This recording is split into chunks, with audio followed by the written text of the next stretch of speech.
Que bom receber todos vocês que nos acompanham nessas reflexões contemporâneas. Hoje o tema é ideologia de gênero. Muito se discute sobre isso, muito se fala sobre isso, mas hoje nós trouxemos pessoas que têm tarimba para falar, que são doutores em áreas diferentes para a gente poder elucidar essas questões que têm tramitado no meio da sociedade. É muito importante que você fique muito bem informado e é isso que nós queremos trazer para você, informação para que você também possa ter a sua opinião bem formada, bem sedimentada. E hoje aqui conosco, quero apresentá-los, os doutores que estarão falando conosco. Primeiro aqui, Dr. Leandro Henrique Magalhães, seja muito bem-vindo. Ele é graduado em História e Teologia e doutor em História. Bem-vindo, doutor. Obrigado. Doutora Denise Hernandes Tinoco, graduada em Psicologia e doutora em Psicologia Clínica. Seja muito bem-vinda, doutora. Obrigada. E o Dr. Fernando Pereira dos Santos, biólogo e com pós-doutorado em Ciências Biológicas. Seja muito bem-vindo também. Obrigado.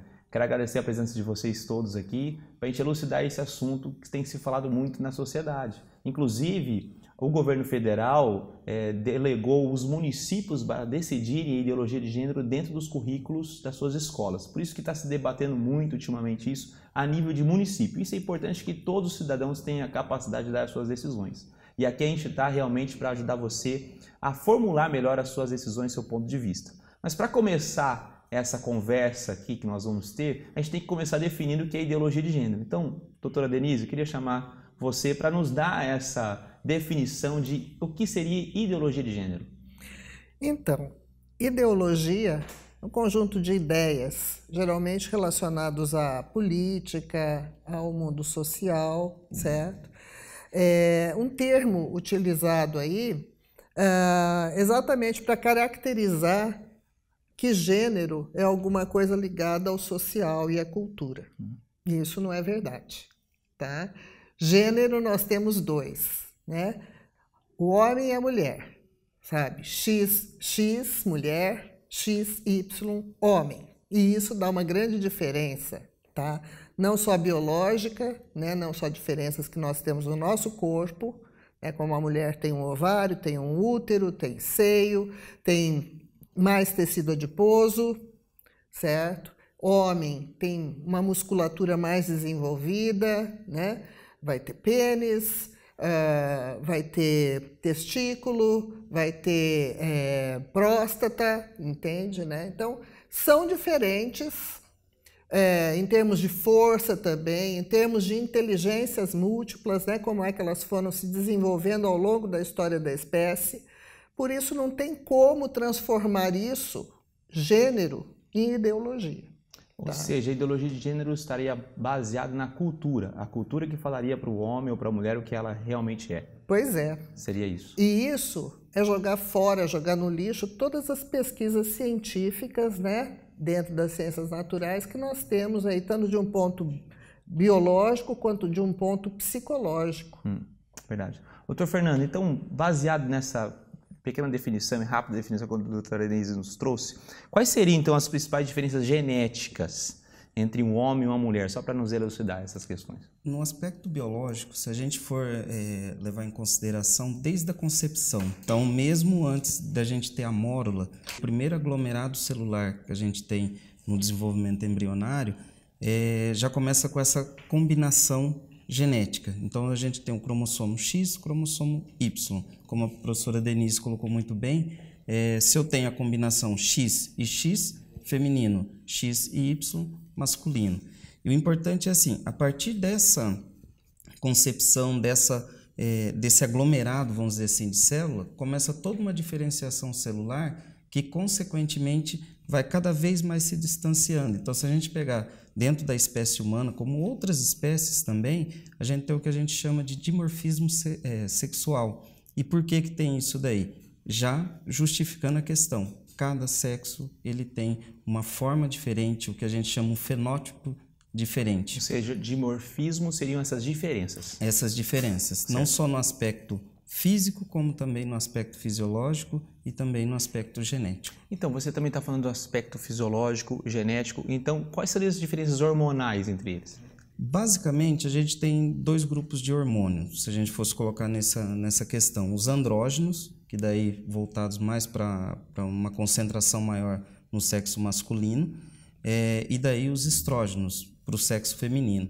E esses hormônios em concentrações diferentes, o que ocorre? Ele acaba dando uma característica, uma fisiologia totalmente diferenciada entre homem e mulher. Por exemplo, a fala. Então, se você pegar as cordas vocais masculina, ela tem uma espessura maior. Isso, quem causa isso aí, os hormônios andrógenos, que tem a ver com testosterona. Não que o feminino não tem, mas em concentrações diferentes, concentrações menores. Fora todo o aspecto, pilosidade, ou seja, crescimento de pelos e toda a distribuição corporal também, que isso a gente pode até ir conversando um pouquinho mais à frente, que isso também acaba influenciando. Certo. Queria voltar na doutora Denise, porque os adeptos à ideologia de gênero acreditam que o exterior não fala quem elas são por dentro, que é uma definição interior que vem mais tardia. Mesmo que o corpo fale que ela é homem, ela pode se autodenominar mulher. Então eu queria fazer essa pergunta: como se constrói a sexualidade dentro de um indivíduo? Como é que se constrói? Tá. Então tudo começa pelo bio, né, como ele já falou, tá? E como o termo que a gente usa hoje para estudar, né, a espécie, nós somos seres bio, psico, sócio, espirituais, ecológicos, tá? Então começa pelo bio, e aí desde que hoje a gente sabe que desde o período fetal, né, existe uma relação mãe-bebê. Com 20 semanas de gravidez, o feto escuta, certo? Não só os barulhos internos da mãe, mas também os barulhos externos. O Chomsky, que era um neurologista, ele fala, ele era um neurolinguista, né? Ele fala que nós trazemos em nós também, no nosso inconsciente coletivo aí, uma linguagem universal, sabe? Por isso que mesmo quando o bebê não conhece a nossa linguagem ainda, ele entende, não só pelo tom de voz, mas as palavras já consegue que estão interagir. Aí. Exatamente, né? Então, desde esse período e depois após o nascimento, né, essa criança ela está num processo de identificação, né, com as pessoas que estão ali à volta dela. Por volta de 4, 5 meses é que ela começa realmente a diferenciar quem ela é, o que é o ambiente, o que é a mãe dela, entende? Né? E aí ela já começa num processo grande de identificação com essa mãe, certo? Tanto o menino quanto a menina, a princípio, se identificam com a mãe, certo? Depois, por volta de 3 anos de idade, é que o menino e a menina começam a ter uma curiosidade maior com relação ao sexo, tá? Surge um instinto escopofílico, né? Então eles começam a perguntar como é que eu nasci, sabe? Enfim, eles fazem uma série de perguntas com relação à sexualidade. E nessa ocasião, o menino passa a querer ser igual ao pai, certo? Porque ele vê que corporalmente ele é igual, né? Tá? Então ele muda a identificação dele. Isso até traz uma marca, sabe, psíquica, porque o menino passa muitas vezes a vida inteira tentando mostrar que é homem, sabe, né? Até porque a primeira identificação foi com a mãe, Exato. tá, né? Mas o fato da mãe e do pai terem uma vida relativamente harmônica, entende? Porque as ambivalências estão sempre presentes também, né? Tá? Mas terem uma vida relativamente harmônica, respeito entre eles, entende, né? Papéis bem definidos, né? Tudo isso vai ajudar nesse processo de identificação que vai sendo feito, né? E tem mais. Essa identificação é feita horizontalmente aí, né? Com os seus pares. Os pais até entram aí, embora já estejam um pouquinho diferentes em termos de idade, né? E tal.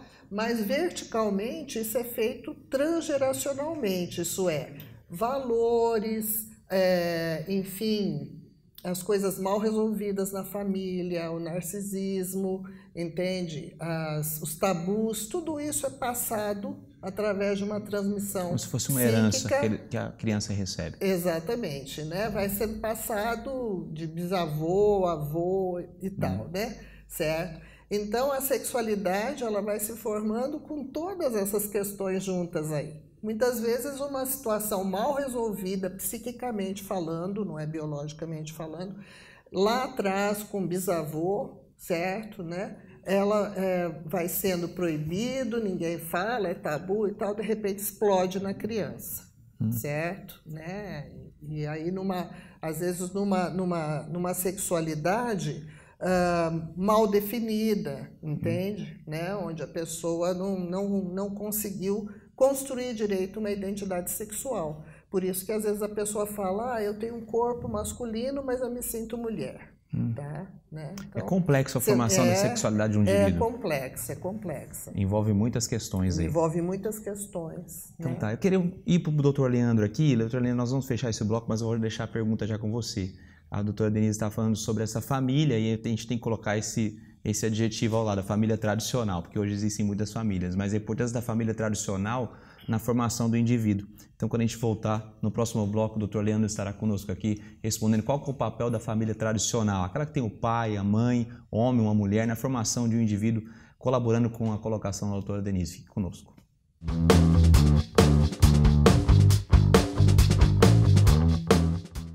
O Ministério da Educação confirma: a Unifil é o melhor centro universitário do Paraná, com a maior nota no Índice Geral de Cursos. A Unifil lidera o ranking principal, com o melhor desempenho entre todas as instituições privadas de ensino superior do Paraná. Conquistou novamente o Conceito 4, o mesmo de grandes universidades públicas como o UEL, UEM e Federal do Paraná. Unifil, movendo o ensino de qualidade. Agende sua prova. Faça sua inscrição pelo site www.unifil.br.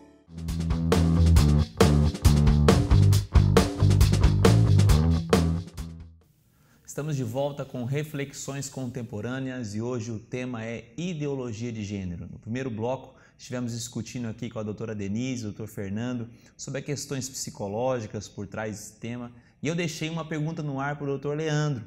Ele vai estar respondendo agora para nós sobre a questão e o papel, doutor Leandro, da família tradicional na formação do indivíduo. Historicamente, você pode trazer alguma coisa para nós sobre isso? Não, com certeza.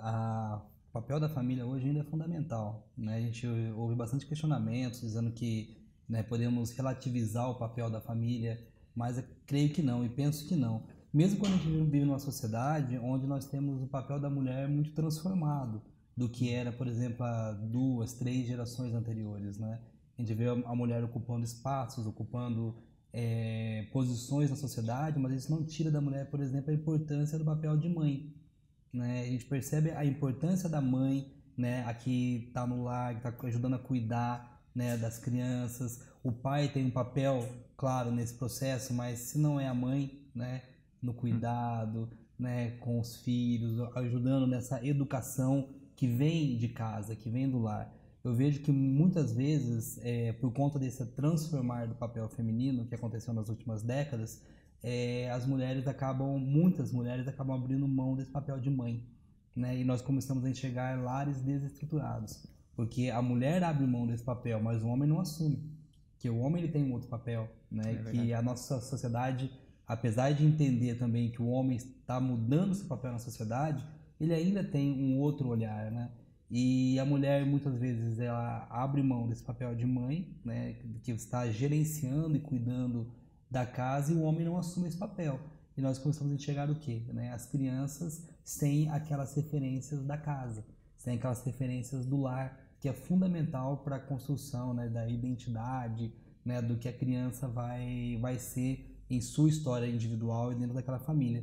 E eu queria até provocar uma reflexão em cima de um livro, né, um livro bastante interessante que chama Admirável Mundo Novo. E esse livro ele é um livro já tem algumas décadas que ele foi escrito, mas ele é tão atual, né? E cada vez que eu reflito sobre esse livro eu vejo cada vez mais a atualidade dele, né?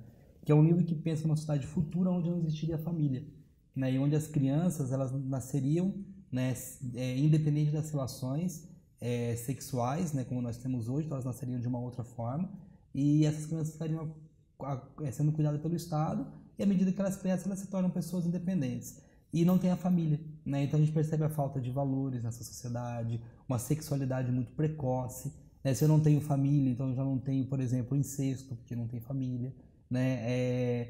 Aquelas crianças numa relação sem orientação, sem valores. Então a família também tem esse papel de estabelecer os valores, estabelecer os direcionamentos. E o legal desse livro é que os personagens centrais eles estão ansiando pela família. Eles estão ansiando justamente pelo relacionamento estável, né, pela monogamia numa sociedade, né, pautada por prazeres e uma sociedade sem sentido, né, prazeres imediatos. Então, a família ajuda a direcionar, a estabelecer valores, a estabelecer caminhos. A família, sim, ela é fundamental na sociedade que nós vivemos. Pelo que eu estou entendendo pelo seu discurso, é que a família também é a grande responsável pela educação dos filhos. Sabendo que você é graduado em teologia, vou lembrar do Provérbios 22:6 aqui, né, que fala: ensina a criança no caminho que deve andar e quando for velho não se desviará dele. Exatamente. Você entende assim que a família é a grande responsável na educação dos filhos? Eu entendo, eu acredito isso, que quando a gente pensa na educação, os valores, né, direcionar, como você colocou aí, né, eu tenho que tratar dos meus filhos, cuidar e ensinar para que ele não se desvie do caminho. E esse caminho quem define é a família. É claro que a aprendizagem ela acontece em diversos lugares. A gente não aprende num único lugar. A escola tem seu papel. A escola tem o seu papel, assim como outros ambientes de aprendizagem também tem. A igreja, né, os amigos, a escola tem o seu papel. Mas a escola não deve substituir o papel que é da família. Né? Quais que são os valores, né, que a minha família deve seguir? Né? Quais são os princípios básicos? Isso sai da família. E quando eu não tenho uma família estruturada, quando eu não tenho uma família com esses valores bem definidos, esses valores serão adquiridos em outros lugares. Tá? Se não for na escola, tá? Vai ser na rua, vai ser com os amigos, de algum lugar esses valores virão. Aí a importância, voltando à pergunta anterior, né, da família que vai estabelecer, tá, quais são os valores daquela criança, daquelas crianças, para que se tenha aí, sim, essa criança tenha uma estabilidade, né, e que no futuro venha também a constituir as suas famílias e assim dar prosseguimento. Né? Doutora Denise, baseado nisso que o doutor Leandro acabou de nos falar, eu queria que voltar àquele assunto do papel do homem, do pai e da mãe na formação do indivíduo agora, porque, pelo que eu entendi, a família tem esse papel grandioso na educação dos seus filhos. O que seria, então, uma família, que a gente poderia falar, uma família saudável? Porque tem um coeficiente emocional aí dos pais também para trazer essa educação saudável para os filhos. Como seria isso? Sim. O papel de mulher e homem são papéis complementares, né? Nenhum é melhor do que o outro. Um precisa do outro, certo? A mãe, ela carrega o seu filho no ventre, ela vai cuidar dessa criança quando nascer, fazer a função materna, que é fazer o holding e o handling, isso é, a questão do aconchego, né, do acolhimento e também do limite, e a questão da higienização, certo? Tudo isso faz parte da função materna, tá?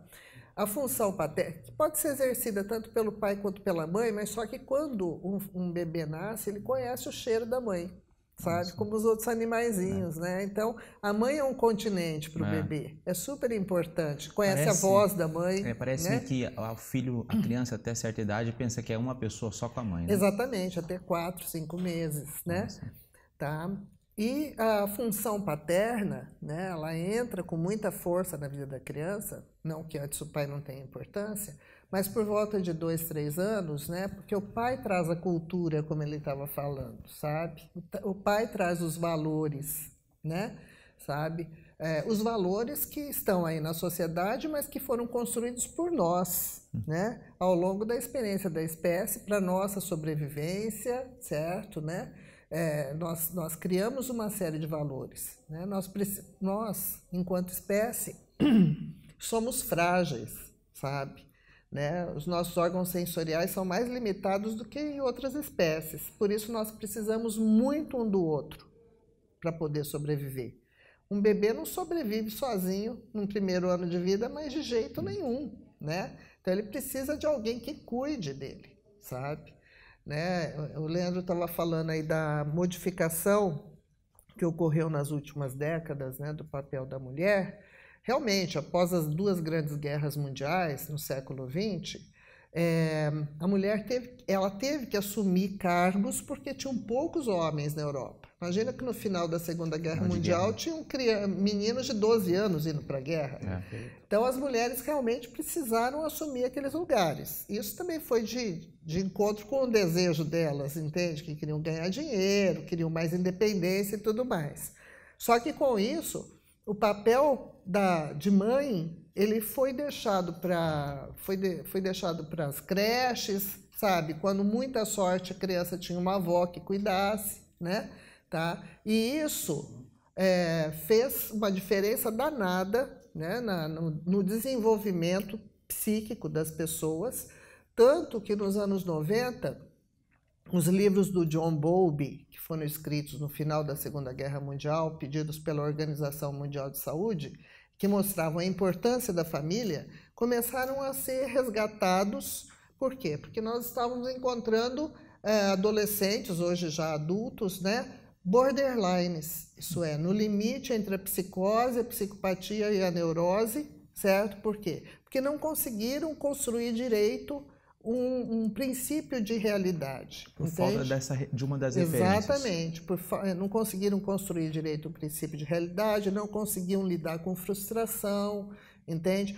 Se tornaram extremamente compulsivos, e aí com droga, com sexo, sabe, com compras, entende? Para preencher um vazio que não se preenche com isso, se preenche com afeto, né? Porque a nossa espécie ela é extremamente necessitada de afeto, tá? Temos um córtex cerebral, que é a nossa capacidade de aprender, mas temos um sistema límbico importantíssimo aí, que até na escala evolutiva ele se formou primeiro, né, do que o córtex cerebral, tá? E só para você ter uma ideia, né, muitas vezes a gente vê fotografias lá na Somália, né, daquela mulher que só tem cabeça, né, de tão magra que está, de mãozinha dada com uma criança, que estão ali inteiras, entende?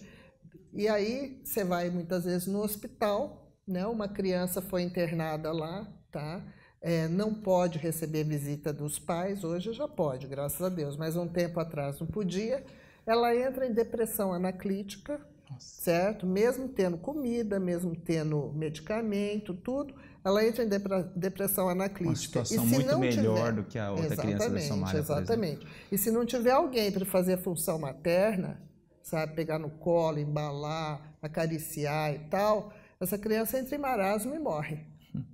Tá? Isso por causa da afetividade, a falta de afetividade. Isso são pesquisas do René Spitz, nos Estados Unidos, né? Mostrando Incrível. isso, a importância do vínculo mãe-bebê, do afeto. Eu achei muito interessante o que você falou, que o homem e a mulher se complementam. Sim. Né? Eles não tem que não há disputa de território, eles se complementam. Exatamente. Doutor Fernando, agora voltando para a área da biológica, né? Quais seriam então, no tratamento da saúde, por exemplo, de um homem e de uma mulher, as diferenças de clínicas, de exames clínicos, para o pessoal entender um pouco? Tem alguns exames que é comuns. Então, se a gente pegar de curiosidade, olhar um exame, fiz um exame de glicemia, você vai ver que a referência para os dois são iguais. Mas se você vai lá e faz um exame de TGO ou TGP, que são marcadores hepáticos, está relacionados aí com a questão hepática, você vai ver que alguns laboratórios têm uma pequena variação, mas para homem até 40, para mulher até 30, 32. Por que isso daí? Tudo por causa daquele X, aquele Y lá no início. Um pequeno detalhe. Né? Um pequeno detalhe que, assim, todo o desenvolvimento, toda a diferenciação celular, que daí isso gera produções hormonais em quantidades diferentes, hormônios diferentes, que além daquele aspecto que a gente falou físico, ele vai refletir nesse aspecto também fisiológico. Né? Por quê? Mas o que tem a ver esse TGO, esse TGP, que são as transaminases? Tem a ver com o metabolismo desse indivíduo. Isso já comprova que o metabolismo feminino é diferente do metabolismo masculino. Quem que nunca ouviu talvez dizer assim, mulher para perder peso, ela sofre bem mais do que o homem. Tudo por causa dessa diferença, tá aí o problema. Essa questão lá do comecinho do X e Y que a gente falou no começo. Diferenças enormes aí, né? Sim. Que estão preparando os corpos para situações diferentes, para funções diferentes. Isso mesmo. Interessantíssimo. Doutor Leandro, quero voltar com você aqui.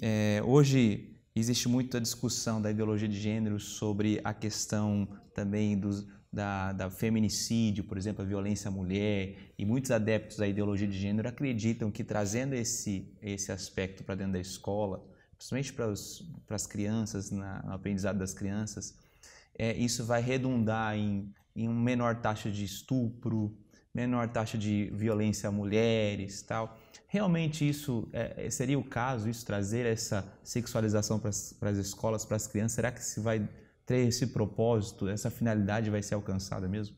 Não, eu penso que é um grande equívoco e confusão até nos conceitos, né, do que nós estamos entendendo por ideologia de gênero, como já foi colocado pela professora Denise, e os debates que envolvem o respeito, né, ao outro, o respeito ao diferente, né? Então, quando a gente fala, por exemplo, que se eu não tratar de ideologia de gênero na escola, né, vai aumentar o feminicídio, isso é um discurso muito equivocado, porque para eu evitar o feminicídio, eu tenho que trabalhar o respeito em relação a quem? Respeito em relação à mulher, né? Que a sociedade, que os homens, que as pessoas se respeitem mutuamente. E isso não necessariamente está vinculado a um discurso favorável à ideologia de gênero, até porque hoje não há essa proibição na escola de debate de ideologia de gênero, e o feminicídio está colocado. Então, se a solução estivesse aí, nós não estaríamos tendo hoje esse problema social tão grave. Então, temos que trabalhar, sim, o respeito, é o que nós estamos discutindo aqui, né? O respeito dentro da família, o respeito num casal, homem e mulher, né? O entendimento da necessidade de respeitar a outra pessoa, tá? Então, a gente está falando de feminicídio, mas outras situações também que são colocadas, que são discutidas, né? De violência em relação ao outro, violência em relação àquele que eu não aceito. Eu não acredito que a ideologia de gênero vai resolver esse problema, pelo contrário, porque ainda é perigoso criar uma confusão, ainda é perigoso criar um desentendimento. Quando a gente está discutindo aqui da ideologia de gênero na escola, nós estamos dizendo assim, educação infantil, ensino fundamental de anos iniciais, tá? Ali nesse momento não é adequado ter essa discussão. Nós não estamos dizendo, nós nunca vamos discutir. Nós estamos dizendo, nesse momento não é adequado trazer essa discussão para a escola. Por quê? Porque essas crianças ainda não estão preparadas para essa discussão. Nós estamos discutindo valores que devem ser discutidos dentro do âmbito da família. No fórum íntimo da família. No fórum íntimo da família. Certo. Então, nós estamos dizendo que nunca, né, a gente vai discutir alguns temas. Estamos dizendo, nesse momento não é adequado. Tá? O que deve ser discutido nesse momento? O respeito. O respeito do homem para com a mulher, tá? O respeito entre as mulheres, o respeito entre as pessoas. E isso, vejo que não tem nenhum vínculo com a discussão de ideologia de gênero. Verdade. Eu quero voltar nessa discussão no próximo bloco. A gente encerra esse bloco, fica conosco. Daqui a pouco nós voltamos para as reflexões contemporâneas.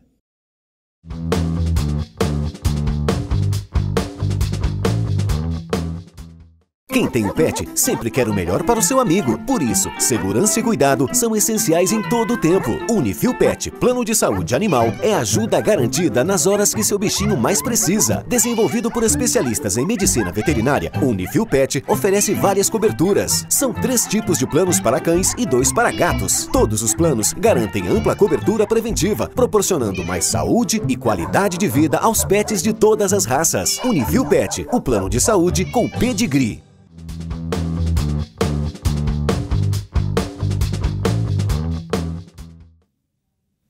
Estamos de volta com reflexões contemporâneas e já tivemos aqui 2 blocos de discussões sobre as questões biológicas, psicológicas, históricas, até mesmo teológicas, sobre esse tema que tem aí envolvido a sociedade. É muito importante sua participação, a gente sempre aprende e aqui nós temos doutores discutindo essa situação, essas questões, para que você também possa construir a sua opinião baseada em fatos reais, em fatos realmente concretos e científicos. Estávamos falando sobre essa questão da ligação com o próximo, do respeito com o próximo, com o Dr. Leandro. Eu quero voltar com você, Dr. Leandro, mais uma vez. Jesus foi uma pessoa que realmente apregou o amor ao próximo, né? O discurso dele foi muito baseado nisso, em você ter o olhar ao próximo. Então, baseado nesse amor ao próximo, como é que a ideologia de gênero entende isso, o amor ao próximo, e como que o cristianismo pode ter uma resposta para isso? Bom, é muito claro que quando a gente pensa no cristianismo, né, a base de boa parte do discurso do cristianismo é o amor, né? E o amor ao próximo. Então, inclusive, tem uma discussão que se coloca ali, né? Que eu devo amar o meu próximo como a mim mesmo. E é interessante que a discussão que se dá a partir dessa, eu tenho que amar o meu próximo a partir de, assim como a mim mesmo, quem que é esse próximo?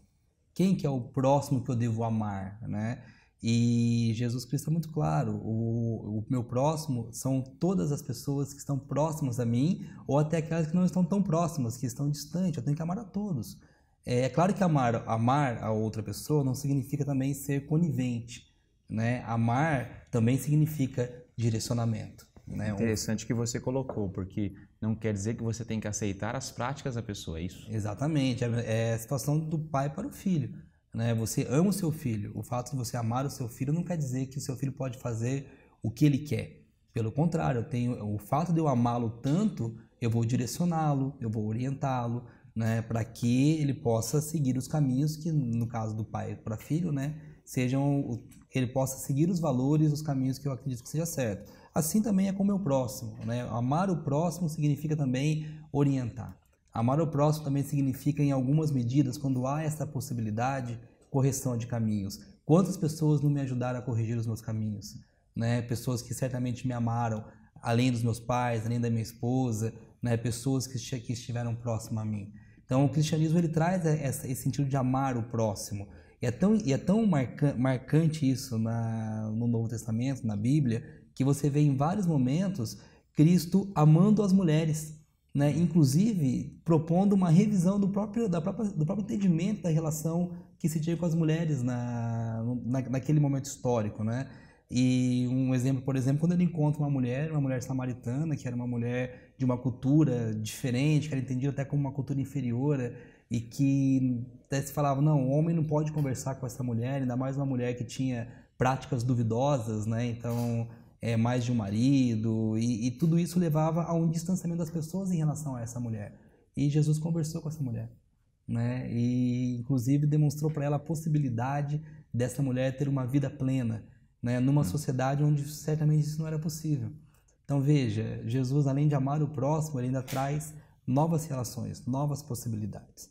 Claro que isso não significa romper com tudo, isso não significa, né, que não devemos considerar as experiências, a história, né? Pelo contrário, mas traz essa possibilidade de diálogo. Então, o que nós temos na Bíblia, né, as experiências que Jesus traz na Bíblia e as mensagens, é justamente essa. Vamos amar, ame o seu próximo e traz sim essa possibilidade de diálogo, de novas referências, claro, sem perder, né, também aquele histórico, aquela, né, cultura. Você não rompe totalmente, mas você pode sim trazer alguma reflexão diferenciada, né? Muito interessante, você estava mencionando que Jesus realmente amou as pessoas, elevou o papel da mulher na sociedade, Exato. que era um papel realmente quase inexistente ali. Elevou o papel da mulher, amou as pessoas, não só as mulheres, mas não amou os pecadores, mas não se relacionou com o pecado dessas pessoas. Exatamente. Propôs uma mudança, né? Uma mudança. Porque existe essa ideia da ideologia do gênero, os adeptos da ideologia de gênero, que o amor que apregoa na Bíblia é um amor que aceita as práticas,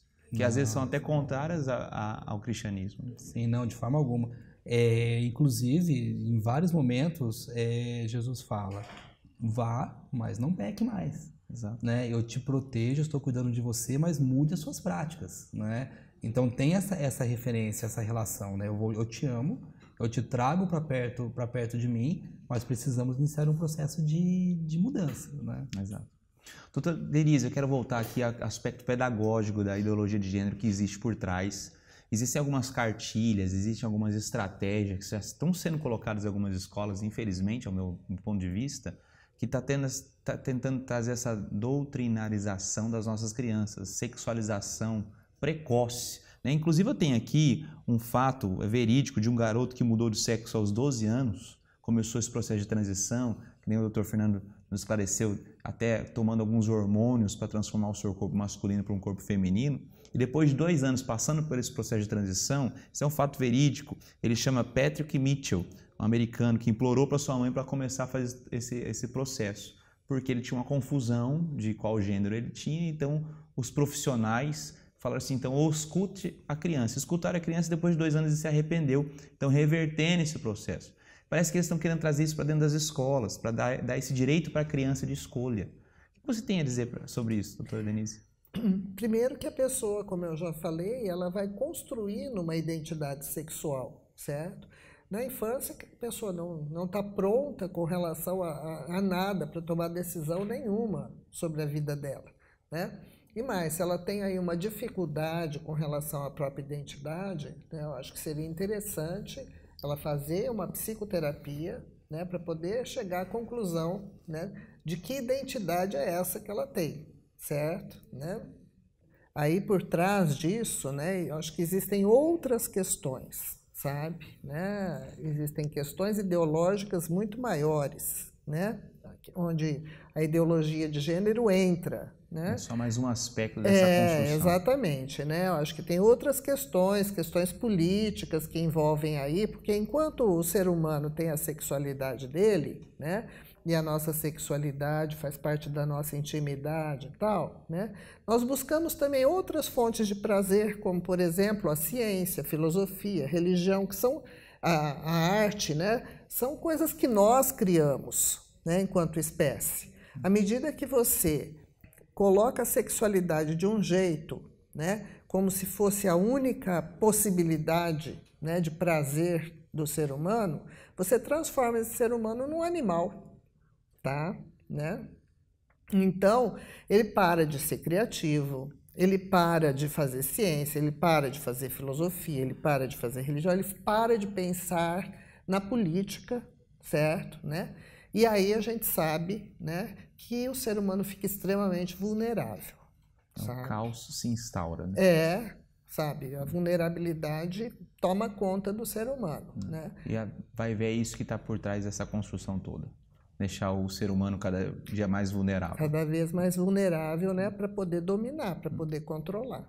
Pessoal, foi muito bom estar conversando com vocês. Que pena que o nosso tempo é muito curto. E eu queria aqui dar a oportunidade para cada um de vocês, 30 segundos no máximo para cada um, dar as últimas considerações, fechando esse debate, essa discussão sobre ideologia de gênero, o que vocês têm para falar. Poderíamos começar com o Dr. Fernando. Ok, primeiramente gostaria de agradecer o convite. E na correria do dia a dia, geralmente cada um fica na sua caixinha, né, que a gente fala, cada um na sua área. E esses momentos assim que a gente senta e acaba cada um colocando o seu ponto de vista, a sua especialidade, é um ganho não só para quem está assistindo ao debate, mas também para nós que estamos aqui. Então, essa troca de informações, cada um na sua especialidade, isso é muito bom. Então, na verdade, gostaria de agradecer não só o convite em participar, como também dizer que assim, a gente acaba aprendendo muita coisa aqui junto também. A gente agradece, doutor Fernando. Doutora Denise. Então, também gostei muito, agradeço muito, sabe? Já pensei aqui que a gente devia dar aula junto, Isso aí, sabe? Porque vale a pena, né? Agora, eu queria repetir uma frase que eu escutei de uma médica que foi defender, né, as crianças, né, e foi contra a ideologia de gênero, baseada na ciência, em vários experimentos que existem hoje em dia, né, isso lá em Brasília, tá? E ela coloca, não façam das escolas laboratório, não façam das nossas crianças cobaias, certo? Acho que isso é muito importante, né? Nós precisamos respeitar as nossas crianças e dar o direito a elas de crescerem, sabe? Como devem crescer, né? Tá. Muito forte isso. Obrigado, doutora Denise, pela sua participação. Doutor Leandro. Agradecer também a oportunidade de estar com os colegas aqui debatendo um tema tão importante. E para finalizar, só pegar um termo, né? Ideologia de gênero, falar da ideologia, né? Ideologia é uma imposição de ideias, né? Então, são as ideias que são dominantes. E o risco da ideologia é levar à alienação. A alienação é a não percepção da realidade, a não percepção do que tem por trás do discurso. Então, tomar muito cuidado quando a gente fala em ideologia de gênero. Por que eu preciso da ideologia junto com o gênero? Né? Justamente para trazer construir um discurso que é tão homogêneo, ele é marcado de tal forma que a gente não consegue nem questioná-lo mais. Isso é alienação. Então, nós não podemos ser alienados. Muito bom. Obrigado mais uma vez a todos. Obrigado por você que está nos acompanhando aí nesse Reflexões Contemporâneas. A gente espera que isso possa te ajudar a compor a sua opinião, a fortalecer suas ideias, mesmo aqueles que são contrários. A gente parte do pressuposto que nós os respeitamos, apesar de termos ideias contrárias, mas que realmente esse debate, essa discussão aqui possa ter colaborado para o crescimento da discussão desse tema tão contemporâneo que é a ideologia de gênero. Muito obrigado pela sua participação e até mais.